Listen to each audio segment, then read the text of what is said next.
Hero సూర్య పేరుకు Tamil hero అయినా తెలుగు ప్రేక్షకులు బాగా ఓన్ చేసుకున్నారు.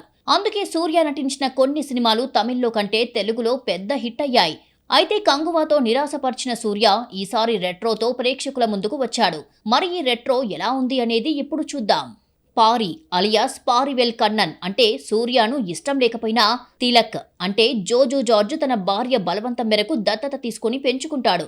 స్వతహాగా రౌడీ అయిన తిలక్ మొదట పారిని తన కుమారుడిగా అంగీకరించాడు.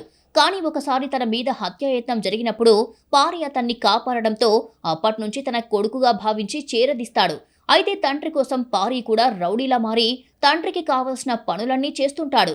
చిన్నప్పుడే తనకు పరిచయమైన రుక్మిణి అంటే పూజా హెగ్డేతో పారి ప్రేమలో పడతాడు. పెద్దలందరినీ ఒప్పించి ఆమెను వివాహం చేసుకున్న తర్వాత రౌడీ జీవితాన్ని వదిలేసి దూరంగా వెళ్లి బతకాలి అనుకుంటాడు. కానీ అంతకు ముందే తన తండ్రి ద్వారా చేసిన ఒక డీల్ కారణంగా పెళ్లిలోనే తన తండ్రి చెయ్యి నరకాల్సి వస్తుంది. దీంతో రుక్మిణి పారిని వదిలేసి దూరంగా వెళ్లిపోతుంది. తండ్రి చేయి నరికినందుకు పారికి భారీ జైలు శిక్ష పడుతుంది. ఆ తర్వాత పారి రుక్మిణి కలిశాడా? చెయ్యి నరికిన తర్వాత తండ్రి మీద ఎలాంటి పగ తీర్చుకున్నాడు? అసలు పారి కన్న తల్లిదండ్రులు ఎవరు లాంటి విషయాలు తెలియాలంటే సినిమా చూడాలి.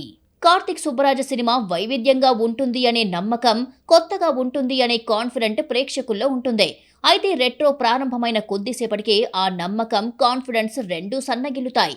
ఇంటర్వెల్ టైంకి అసలు ఏం జరుగుతుంది అనే అనుమానం అప్పటి వరకు మిస్ అవ్వకుండా చూస్తున్న వాళ్లకు కూడా కలుగుతుంది. ఎందుకంటే సీన్స్ వస్తాయి వెళ్తాయి, కానీ కథ మాత్రం ముందుకు కదలదు. పైగా అదేమన్నా కొత్త కథ అంటే అది కాదు.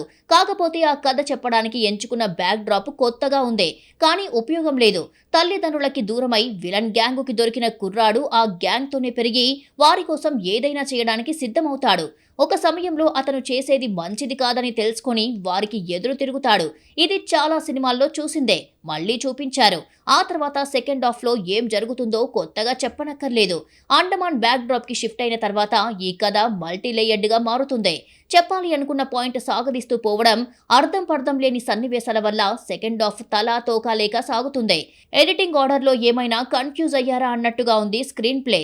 అయితే ఈ సినిమాకి పూర్తిగా న్యాయం చేసింది సూర్య మాత్రమే అని చెప్పుకోవచ్చు. ఒక పక్క నటుడిగా తన డెడికేషన్తో ఆకట్టుకున్నాడు.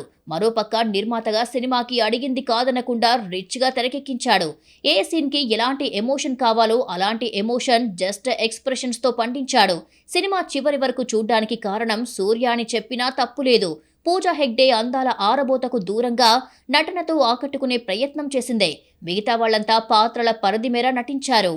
సంతోష్ నారాయణన్ ఇచ్చిన పాటలు, బ్యాక్గ్రౌండ్ ఓకే అనిపిస్తాయి. సినిమాటోగ్రఫీ బాగుంది. తెలుగు డబ్బింగ్ లో తమిళ ఫ్లేవర్ కనిపించింది.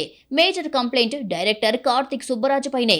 ఆయన రాసుకున్న పాత ఫార్ములా కథను కొత్తగా చెప్పాలి అనే తాపత్రయంలో ఏదేదో చేశాడు. అసలు ఈ కథకు రెట్రో బ్యాక్ డ్రాప్ అనవసరమే లేదు కదా అని ఆడియన్స్ చేత అనిపించుకున్నాడు. సూర్య ఫ్యాన్స్ కైతే చూడదగ్గ సినిమా రెట్రో.